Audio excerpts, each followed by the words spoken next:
হাজাৰজনৰ মাজত সেই এজনকহে বিচাৰিব, যিজনে আপোনাৰ উপস্থিতি অবিহনেও আপোনাৰ বেয়াটো কেতিয়াও শুনিব নোৱাৰে।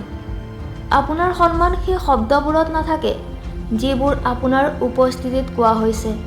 সেই শব্দবোৰতহে আছে, যিবোৰ আপোনাৰ অনুপস্থিতিত কোৱা হৈছে।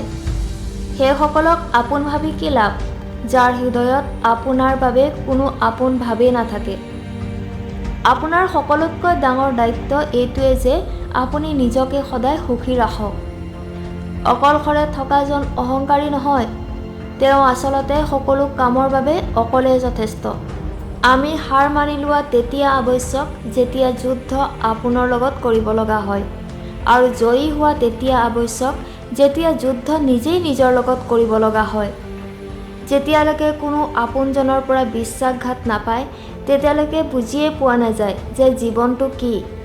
পৃথিৱীখন যদি বেয়া, স্বাৰ্থপৰ হয়, হ'বলৈ দিয়ক। মাত্ৰ আপুনি আপোনাৰ বাবে ভাল আৰু নিস্বাৰ্থ হৈ থাকক। এলেহুৱা হৈ যোৱাৰ আগতে সাৱধান হওক। আপুনি তাক আজিৰ দিনটো দিব, আৰু সি আপোনাৰ কাইলৈৰ দিনটোও চুৰি কৰি নিব। এজন মিছলীয়া ব্যক্তিৰ এইটোৱে শাস্তি হয়, যেতিয়া সি সঁচা কয় তেতিয়া তাৰ ওপৰত কোনোৱে বিশ্বাস নকৰে।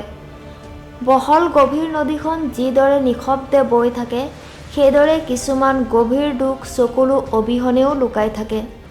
অহংকাৰত ডুবি থকা মানুহে কেতিয়াও নিজৰ ভুলবোৰ বিচাৰি নাপায় আৰু আনৰ গুণবোৰো দেখা নাপায়। সংসাৰৰ সকলো মানুহ বেয়া নহয়, কোনোবাই ইচ্ছা কৰি বেয়া হৈ যায় আৰু কাৰোবাক পৰিস্থিতিয়ে বাধ্য কৰায়। আজি মই সত্যক সুধিলোঁ, তই মৌন কিয় আছ? সি উদাস হৈ ক'লে, এতিয়া মোৰ শুনেনো কোনে? যিজনে নিজৰ চিন্তাধাৰা সলনি কৰিব নোৱাৰে, তেওঁ একোৱেই সলনি কৰিব নোৱাৰে।